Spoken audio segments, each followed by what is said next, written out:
ever scroll past those, those too good to be true deals online? And you're like, almost click on it because a part of you is like, what if? Right. A tiny little what if. Yeah, yeah. That's kind of what we're diving into today, the why we fall for it. Okay. How our brains play a part in it all. Right. We're taking you on a deep dive into the psychology of scam victims. Okay. We've got some fascinating research from the SCARS Institute. Okay. And they're really breaking new ground on understanding this experience. Interesting. And get this. Yeah. They use the work of 17th century thinker Blaise Pascal. Really? To help explain it. Wow. Okay. Now, before you think, hold on, philosophy. Right. This is where it gets interesting. Okay. So Pascal is fascinated by gamblers. And the SCARS Institute found some really interesting parallels between those folks and scam victims. Interesting. So go ahead. Oh, I was going to say what's so insightful about Pascal's work, especially his famous wager about believing in God, is that it really highlights how humans grapple with uncertainty when the stakes are high. Okay. So, like, in simple terms, Pascal argued that even if the odds of God's existence were uncertain, the potential payoff for believing eternal reward was so enormous that it outweighed the risk of being wrong. Okay, so eternal reward, that's a pretty big payoff. Right. But how does this connect to someone getting scammed in the real world? Well, think of it like this. Scam victims are often presented with a similar kind of wager. They're promised love, money, or some life-changing opportunity. And just like with Pascal's wager, the sheer magnitude of that potential win can make people downplay the risks involved. So it's almost like that dazzling prize, whether it's true love or $1 million, creates its sort of mental blind spot to the red flags. Precisely. And here's where the scammers come in. Okay. They're masters at exploiting this very human tendency. Right. They know if they make the reward feel big enough, the logical part of our brain, the one that might scream scam, gets drowned out by the allure of that potential payoff. It's amazing how, how easily our brains can be tricked. Yeah. But it's not just about logic and these high-stakes wagers, is it? Right. There's a chemical element at play here, too. Absolutely. Yeah. And it's a powerful one. Dopamine. Remember that feeling we talked about earlier? Yeah. That little flicker of what if? When you see something too good to be true, that's your brain's reward system kicking into gear. Okay. And dopamine is the star of the show. So are you saying my brain reacts to the possibility of winning a scam just like it would to, like, winning the lottery? In essence, yes. Our brains love anticipating rewards. When we picture that big win, that dream coming true, our brains release dopamine. Okay. And here's the thing. It's not even about the reward itself. Okay. It's the anticipation that really gets us hooked. Oh, wow. Okay. So walk me through this. How does this dopamine rush make someone more vulnerable to a scam, even when they might have some doubts? So we're talking about that moment when a scammer, dangles that bait. Right. That promise of something incredible. Yeah. What's going on in my brain. Okay. That might make me less likely to walk away, even if alarm bells are going off somewhere. It's like that rush of dopamine, right? Right. That feeling of hope. It can actually cloud our judgment. Okay. We become so focused on the potential reward. That we downplay or even completely ignore the very real possibility of it being a scam. It's like our brain is saying, come on, just one more chance. This could be it. Exactly. And the longer we're engaged with the scammer, the harder it becomes to break free, right? Exactly. Each interaction, each email, each phone call. Right. It reinforces that dopamine loop, making it even more challenging to walk away. Our brains crave that feeling of hope. Yeah. Even when it's based on false promises. Think of like those slot machines we talked about. Right. The ones designed to keep you hooked with the possibility of winning big. So it's almost like we become addicted to that possibility. Yeah. Even if deep down we know the odds are stacked against us. It's a powerful force. No. And unfortunately, it's only one piece of the puzzle. Okay. The SCARS Institute research also highlights how our own brains can sabotage us. Okay. With something called cognitive biases. All right, cognitive biases. This sounds like something I should probably be aware of. Yeah. Break it down for me. Okay. What are we talking about here? Think of cognitive biases as like mental shortcuts. ways our brains simplify information in a complex world. Okay. Now, most of the time, these shortcuts are helpful. Right. But when it comes to scams, they can make us much more vulnerable. So these shortcuts, these biases, they actually work against us in these situations. In a way, yes. Okay. Let's take the optimism bias, for example. Okay. We tend to overestimate the likelihood of positive events happening to us, Right. while underestimating the negative. So even though statistically we're more likely to get struck by lightning than win the lottery, a part of us still thinks, hey, it could be me. Exactly. Wow.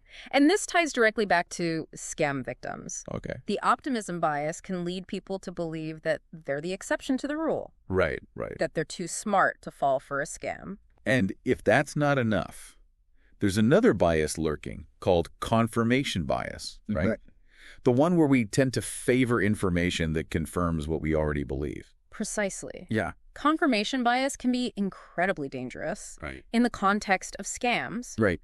If someone already wants to believe that a promise is real, they'll latch on to any tiny piece of information that supports that belief while ignoring all the red flags waving right in front of them. It's like that old saying, seeing what you want to see, taken to a whole new level. Right. And just when you think it can't get any trickier, there's another bias lurking in the shadows. The sunk cost fallacy. And this one is a real doozy. Okay. The sunk cost fallacy explains why we often stick with something, even when it's clearly not working out. Right. Simply because we've already invested so much time, money, or emotion into it. Okay. That sounds incredibly relatable. Right. Think about those times you've sat through a terrible movie. Yes. Because you already bought the ticket or finished a book you weren't enjoying because you were already halfway through. Exactly. But with scams, the stakes are much higher than a wasted movie ticket. Right. Victims often continue to send money even when they have doubts. Right. Because they've already invested so much and they don't want to believe it was all for nothing. So it's almost like these biases combined with that powerful dopamine rush create this perfect storm in our brains. Yeah. Making us more susceptible falling for these scams. It's a fascinating, albeit concerning interplay of psychology and human behavior. Wow. And what's remarkable is that this pattern, this hope-reward roller coaster, it isn't limited to scams. Really? The Scars Institute points out that it pops up in many areas of our lives. Really? Like what? Give me some examples. So we've uncovered this pattern of hope and reward that pops up in scam situations. Yeah. What other areas of life are affected by it? Oh, there are so many. Okay. Think about the world of day trading, for instance. Okay. People get caught up in the allure of quick riches, ignoring the inherent risks. Right. And the fact that most day traders actually lose money. Yeah, they see those stories of overnight millionaires and think, that could be me. Exactly. It's that optimism bias in action again. Precisely.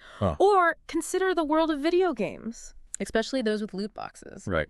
Players spend real money for the chance, often a very small chance, of getting a rare, powerful item. It's like digital slot machines. Yes. The thrill of the unknown. Right. The anticipation of getting that awesome reward. Exactly. It keeps people hooked, even if they end up spending way more than they intended. And it's not just about money either. Okay. Think about social media. Right. Yeah. We post something, and then we wait, hoping for those likes and comments. Right. Those little bursts of social validation. Oh, don't even get me started on that dopamine rush. Right. It's like each notification is a tiny affirmation. Yeah. Feeding that desire for approval and connection.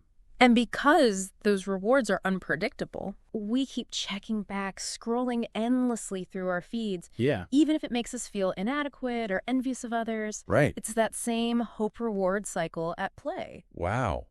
So this really is everywhere, isn't it? Yeah. It's a bit unsettling to realize how vulnerable our brains are to these patterns. It is.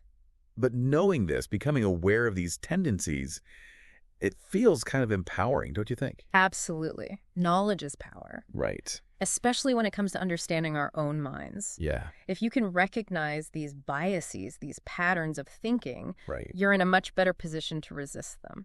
So what can our listeners do? If our brains are wired for this hope-reward roller coaster, right, how do we protect ourselves? Not just from scams, right, but from all these other traps we've been talking about. It starts with simply hitting the pause button before making any decision. Especially one involving something you really want. a relationship, an investment, even a purchase, take a step back. Give yourself time to think it through rationally without that initial rush of excitement or pressure clouding your judgment. There's no more impulse buys. Exactly. Or life-changing decisions made in the heat of the moment. Exactly. And here's another crucial tip. Talk it over with someone you trust. A friend, a family member, a mentor. Someone who can offer an objective perspective. Someone who can help you see the situation more clearly. Like that old saying, 2 heads are better than 1.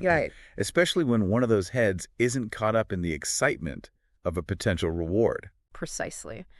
And finally, remember those cognitive biases we talked about. Once you're aware of them, you can start to challenge your own assumptions.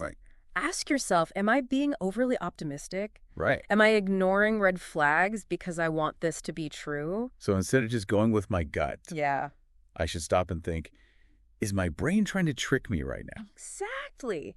Question your assumptions, seek out different perspectives, and be willing to accept that sometimes, no matter how much we want something to be true, it might not be. This has been such an insightful conversation. It has. It's amazing how these seemingly unrelated things, gambling, scams, social media, all tie back to the same psychological mechanisms. It really highlights the power of understanding our own minds and how our brains operate in a world that is saturated with information and opportunities.